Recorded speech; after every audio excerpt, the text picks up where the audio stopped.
Bienvenue à tous. Je commencerai cette deuxième session. On va un peu déjà introduire l'après-midi et je voudrais aussi vous communiquer justement les changements de programme qu'on a cet après-midi. Donc merci à Marie Voignet qui est ici à côté de moi. On avait pensé donc cet après-midi, disons plutôt en deux parties. D'une part, on a demandé à Marie Voignet de présenter, de questionner et travailler sur un film de Harun Farocki. Et donc, elle a choisi Schnittstelle avec toute cette ambivalence entre la position du monteur de film et la coupe même dans les films dont elle nous va parler. Et là, on vient d'écouter aussi dans la communication de Bernard Rudiger toute l'importance de ce travail processuel de montage et de ce travail de perlaboration, donc, qui est naturellement aussi question de temporalité. Et la deuxième partie, on avait demandé en fait à Philippe Alamichaud de réfléchir sur et nous présenter un film récent qui s'appelle Léviathan, qui était, que vous connaissez peut-être, il a été présenté aussi ici à Paris, et qui portait justement sur, aussi sur un temps d'une sorte d'histoire naturelle. Il a été filmé avec des caméras posées sur les corps des gens qui travaillent sur des bateaux de pêche, des bateaux de pêche industriels en fait. Et donc il y avait là aussi une rythmicité du travail et une rythmicité du temps presque biologique qui nous intéressait. Mais malheureusement, Philippe Alain Michaud s'excuse, il nous a demandé de l'excuser. Il avait un problème au Centre Pompidou, il ne pouvait pas être présent. Donc on aura d'ailleurs plus de temps pour réfléchir sur notre deuxième objet de l'après-midi, qui est un film très connu, mais très rare à voir en 16 mm. Donc, on est très content de pouvoir faire cette expérience ici aujourd'hui, qui est la région centrale de Michael Snow, qui est ici parmi nous et que nous remercions encore une fois.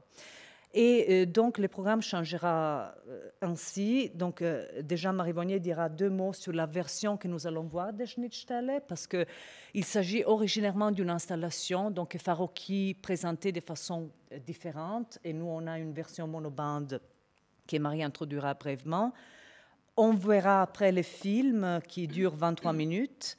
Et puis, Marie va va les commenter, les présenter, et on aura ensuite un temps de questions un peu plus long qui nous amènera à une pause café vers 15h45, une demi-heure. Après, Luca Quarelli, qui participe aussi au groupe de recherche ACT, vers, 4h15, va présenter et introduire la région centrale. Et nous gardons quand même 5 heures comme temps de début de la projection aussi, parce que peut-être qu'il y aura des gens intéressés à venir pour voir les films. Donc voilà, il n'y a pas de grands changements, sinon un temps un peu plus large de questions. Alors j'introduis brièvement Marie, qui enseigne à l'École des Beaux-Arts de Lyon, où elle est diplômée aussi, elle est artiste, et elle nous dira maintenant quelques mots sur le film. Merci à toi Marie. Oui, juste pour préciser un peu la version qu'on va voir. Donc, Schnittstelle est le plus souvent montré en installation sur 2 moniteurs. C'est une pièce de 1995 qui a été commandée à Farocki pour une exposition au musée d'art moderne de Villeneuve-d'Ascq. Et cette version qu'on va voir, donc c'est la version intégrée monobande de 2 moniteurs. Voilà, l'exposition, je voulais aussi donner le titre de l'exposition qui a commandité ce travail, c'était Le monde après la photographie, dont Régis Durand était le commissaire. Voilà. Donc, bonne projection. Lorsque Bernard Rudiger m'a demandé de montrer un film de Harun Farocki pour ce colloque et d'en parler avec vous, pour faire mon choix, j'ai tenté de me souvenir de tous les films que j'avais vus de lui. Je me souvenais très bien des films comme Nicht ohne Risiko, Rien sans risque, ou Die Schöpfer der Einkaufswelten, créateur des mondes d'achat, Ein neues Produkt, un nouveau produit, qui sont des films sans voix off où Farocki suit de près, sans intervenir et en immersion, une négociation, un projet, le développement d'un produit, sans commentaire ni interview. Par contre, j'avais beaucoup de mal à me remémorer des films que j'avais pourtant revus plusieurs fois, comme Images du monde et Inscription de la guerre, ou Tel qu'on le voit, ceux où Farocki a élaboré un commentaire très précis, qu'il énonce en voix off sur l'image. J'étais persuadée, de mémoire, que ces commentaires de Farocki construisaient une trame rigoureuse, un chemin, une démonstration, un texte construit, quasiment autonome, mais sans pouvoir me rappeler le déroulé de la démonstration, son objet même et son aboutissement. J'ai commencé pour aujourd'hui donc de m'interroger sur les raisons pour lesquelles ces films-là échappent à ma mémoire. Pour confronter cette mémoire défaillante aux films de Farocki, je suis allée voir les textes de ces films qui sont édités par le théâtre typographique. Je vous lis très, très brièvement un extrait de Tel qu'on le voit, pris dans le premier tiers du film. Le tissage fut la première branche d'activité à être presque entièrement mécanisée. Un morceau de tissu est un entrelac régulier, une grille de nœuds récurrents. On appelle armure le mode de disposition des fils, une étoffe se définit par son armure. Tissu se dit fabrique en anglais. Une paire de pistolets de duel. Accessoire pour l'entretien des pistolets et la fonte des balles, etc. etc. Donc, qu'est-ce qu'on constate en lisant ces textes de ces films-là? C'est que justement, ça ne fait pas texte. On note l'absence d'articulation logique. Les propos sont juxtaposés. Ils font sens, bien sûr, mais il manque les enchaînements. Il n'y a pas de parce que, de pourtant, de liaison. Le commentaire est une constellation d'éléments dont les interactions ne sont pas explicitées par les mots. Il y a ce que j'appellerais un déficit de causalité. J'ai alors pensé au livre de Krakauer, Théorie du film, la rédemption de la réalité matérielle, de 1960, où Krakauer explique que le médium privilégié de la propagande est le cinéma, justement, parce que le film a cette capacité à établir, à créer ou à inventer des causalités, des enchaînements de causes suivis d'effets qui donnent au spectateur cette satisfaction de comprendre le monde. Plus généralement, dans son étude du médium filmique, Krakauer analyse la manière dont le film tente de rendre compte de la matérialité de l'existant.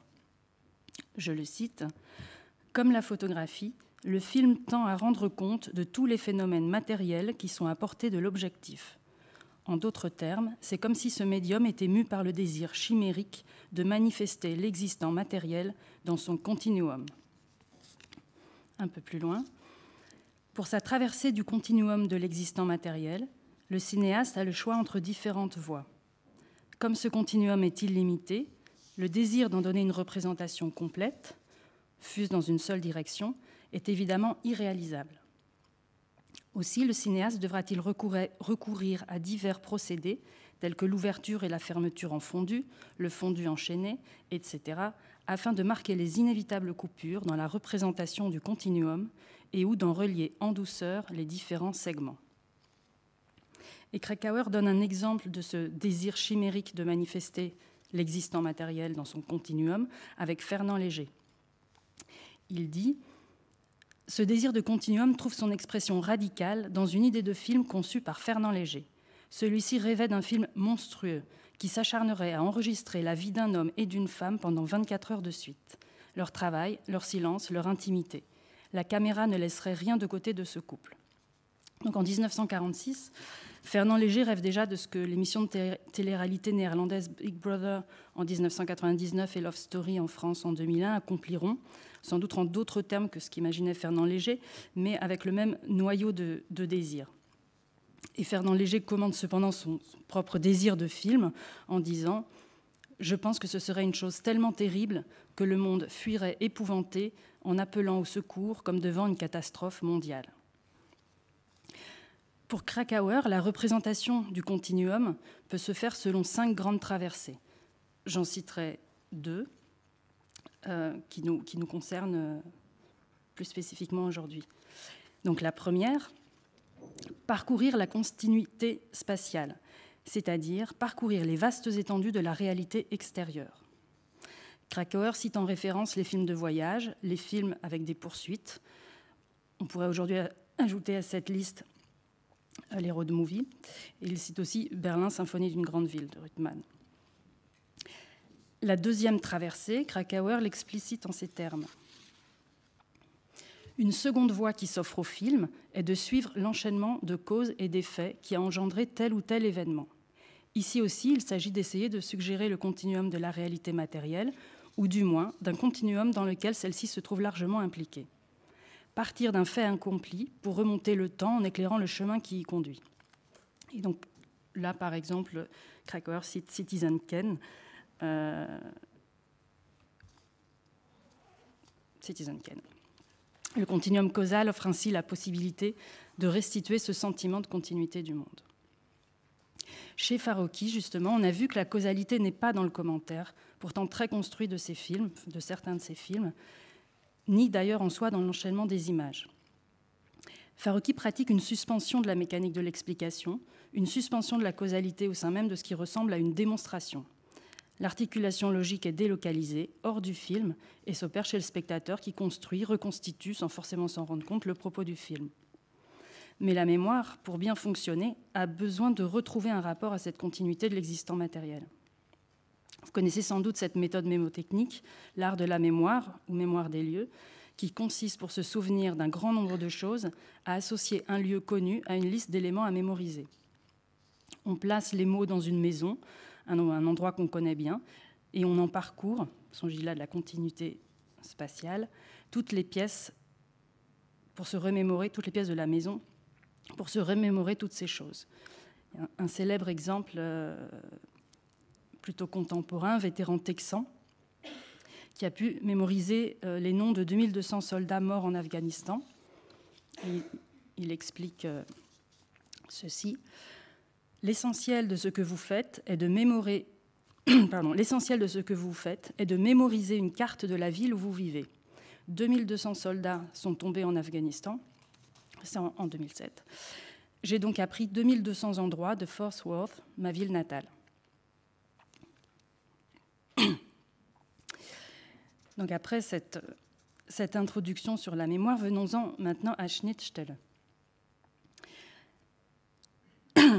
J'ai tout de suite pensé, donc, à la suite de ces réflexions, vous montrer Schnittstelle, car ce film interroge l'espace du montage, et donc précisément le lieu où se réalise l'opération de briser la continuité du tournage, de la réalité matérielle, du plan, pour restituer une autre forme de continuité, celle du film.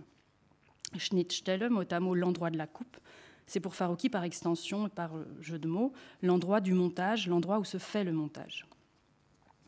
Donc, Schnittstelle est une commande pour l'exposition Le Monde après la photographie. Commande lui a été faite de réaliser un film sur son travail. C'est en tout cas en ces termes que Farocki parle de la commande. Il y a une dimension d'autoportrait du travail, un film pour parler de ses films. Et à ce moment-là, Farocki n'a jamais fait d'installation. C'est la première installation vidéo qu'il fait. Il n'a jamais non plus montré son travail dans un musée, installé dans un musée. Ce qui est très intéressant, c'est que pour décrire son travail de cinéaste, Farocki déplace légèrement son médium et passe pour la première fois à l'installation multibande, sur plusieurs écrans. Pour vous décrire plus précisément Schnittstelle, je me base sur l'ouvrage de Christa Blumlinger, Cinéma de seconde main.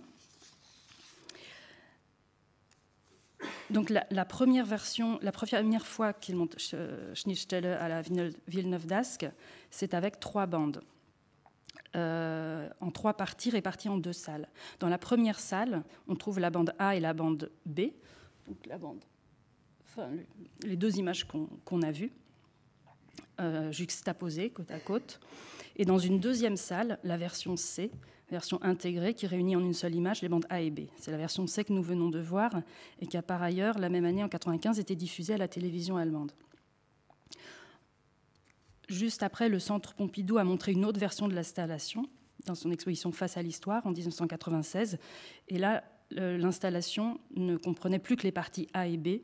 Et dans, je crois, enfin, à ma connaissance, toutes les autres fois où Farocki a remontré cette installation, il n'a plus montré la version C. Il montrait que A et B. Schnittstelle commence ainsi. Aujourd'hui, je ne saurais plus écrire un mot sans avoir une image à regarder sur l'écran, ou plutôt sur 2 écrans. Donc, que nous dit-il d'emblée? D'abord que les mots se construisent pour lui depuis les images, après elles, et surtout qu'il ne s'agit pas seulement des images, mais du montage. Les 2 écrans dont il parle, c'est le banc de montage, et c'est avec le montage des images que se construit son propos. Et plus loin, il insiste encore sur ce point. Aujourd'hui, je ne peux plus penser à un film ailleurs que sur un banc de montage. À la commande passée de faire un film sur son travail, Farocki répond « Mon travail, c'est de faire un film, et un film se pense et se construit sur le banc de montage ». Pour nous faire la démonstration de la puissance formelle et conceptuelle du montage, Farocki nous met, nous, spectateurs, dans la position dans laquelle il est, lui, quand il travaille, c'est-à-dire si on se replace dans l'espace d'exposition avec les deux moniteurs A et B, face à deux images. Il nous met donc en position de travail. Dans l'installation se pose d'emblée l'analogie entre les deux écrans de l'espace d'exposition et les deux écrans du banc de montage. L'analogie et la répétition sont les ressorts constamment mobilisés tout au long de Schnittstelle et qui la structurent en profondeur.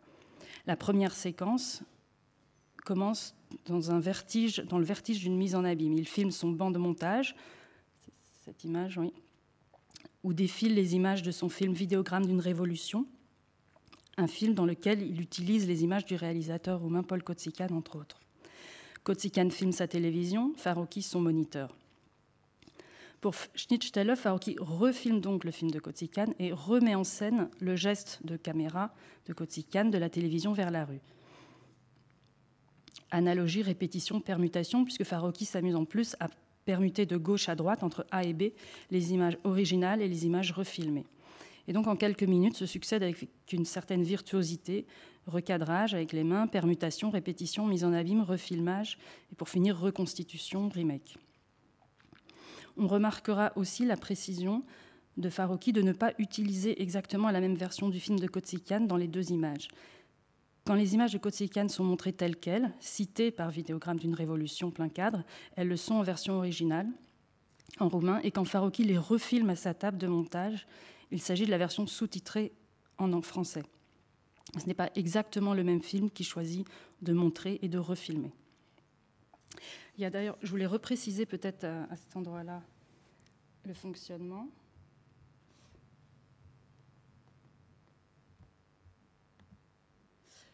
Le fonctionnement de ce banc de montage, parce qu'il y a une petite imprécision enfin, petit malentendu peut-être qui peut émaner de la traduction, qui dit à cet endroit-là « Ce lieu de montage a deux écrans afin de choisir deux images devant se succéder dans un film ». Donc on ne choisit pas les deux images en même temps, enfin ce n'est pas deux images qu'on choisit à cet endroit-là du banc de montage, mais une sur l'écran de gauche. Ce sont les images brutes, les rushs, le matériel tourné. Et c'est là qu'on choisit l'image qu'on retient ou pas, la durée du plan, etc.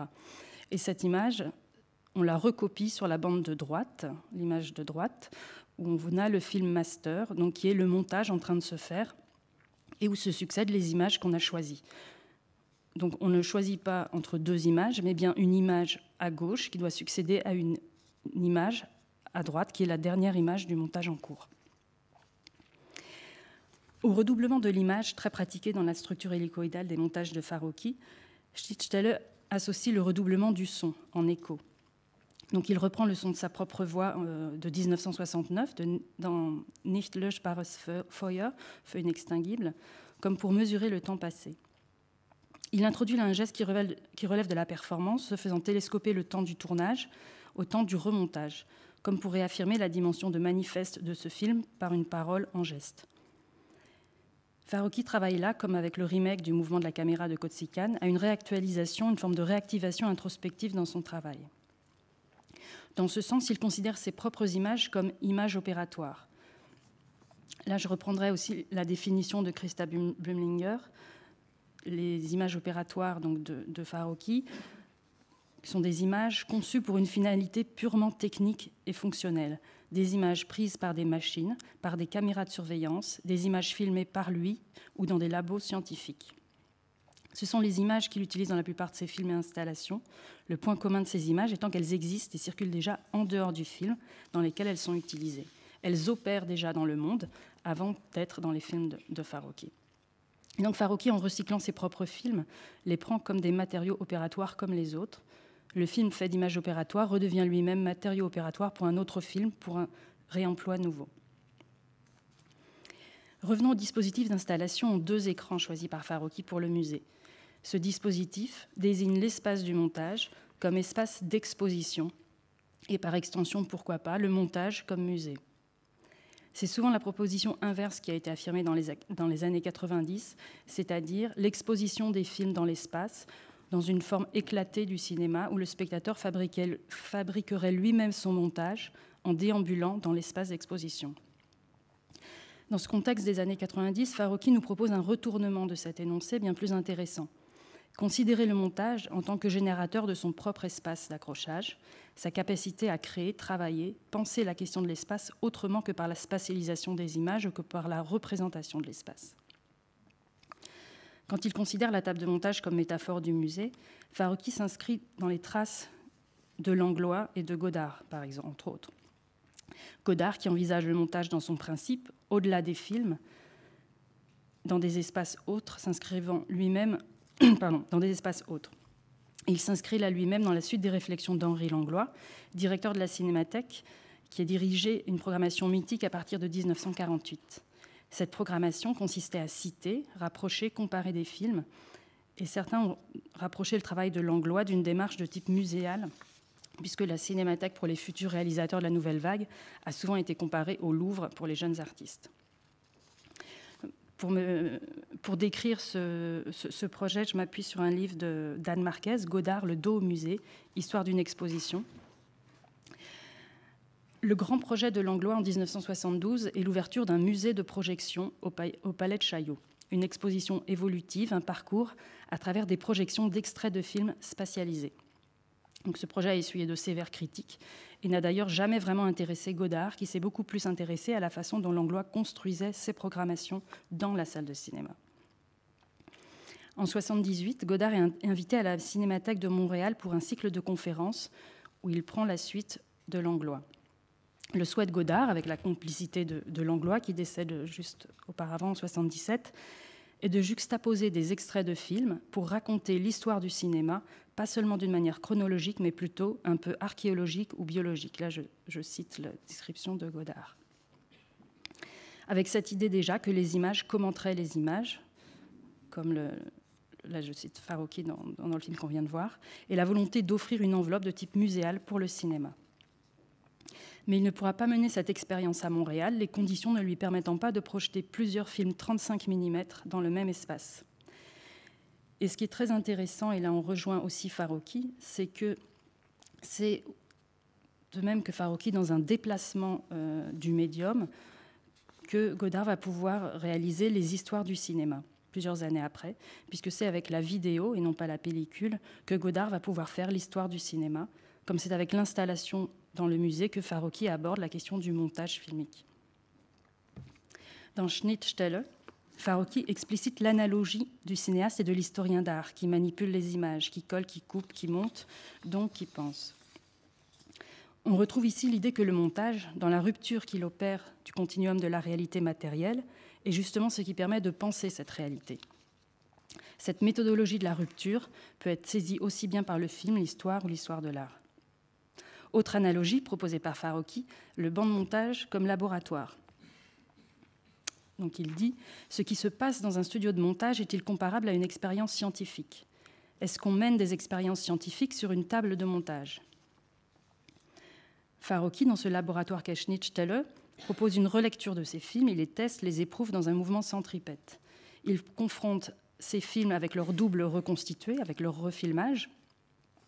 Il confronte ces films les uns avec les autres, Feu inextinguible avec Sortie d'usine, par exemple, et il confronte à l'intérieur d'un même film les séquences entre elles. Et il est intéressant de noter que le banc de montage comme laboratoire n'est pas qu'une formule, puisque Schnittstelle constitue réellement un laboratoire pour Farocki, puisque cette installation va de façon déterminante transformer la suite de son travail et ouvrir la question du multi-écran dans son travail. De même, Sortie d'usine, qui existait avant Schnittstelle en version monobande, existera plus tard dans une version avec 12 moniteurs. Finissons avec les dernières phrases du film qui constituent, sous forme d'énigme, une ouverture sur la question du codage qu'évoque Farocki dans l'idée de faire un prochain film. Il dit « Peut-être ce banc de montage est-il un dispositif de codage ou de décodage ? S'agit-il de déchiffrer un secret ou bien de le garder ?» Si je reviens aux deux idées fortes qui m'ont retenu dans ces réflexions autour de Schnittstelle, c'est-à-dire d'une part l'idée de continuité, continuum de la réalité matérielle que j'évoquais à propos du fonctionnement de la mémoire, et d'autre part l'idée de rupture, de rencontre, de choc que vient apporter la question du montage dans les domaines de l'art, du cinéma, de l'histoire, on peut alors émettre l'hypothèse que le codage, le décodage vient opérer cette synthèse entre continuité et rupture, déchiffrer le message du monde et et le restituer sous forme réencodée du montage. Autre hypothèse, Farocki réalise en direct pour nous un montage avec, il explique, une demi-seconde par plan de son film. C'est-à-dire une expérience combinatoire, un transfert analytique, comme il dit, des images, et qui relève plus du geste automatique que de la pensée du montage. Donc, il s'agirait donc là du geste d'un montage machinique, par analogie à l'œil machinique dont les images sont utilisées par Farocki dans ses films, des images enregistrées par des machines qui voient, entre guillemets, à leur manière. Et là, c'est un enchaînement qui sera parfait avec le film que nous verrons après, de Michael Snow. L'encryptage des messages et des images, ou le montage machine, pour plus encore interroger ce qui traverse tout son travail. Qu'est-ce qu'une image techniquement produite et surtout, comment la regarder? Donc, je finirai avec cette image. Donc aussi ce regard qui est présent vers la fin du film, pour ne pas oublier que le montage est aussi un dispositif de vision que Farocki nous montre au travail. Et si Farocki se montre en train de regarder les images, ce n'est pas dans le rôle du spectateur. Ce qu'il nous signifie là, c'est que monter commence d'abord par regarder. Voilà, merci.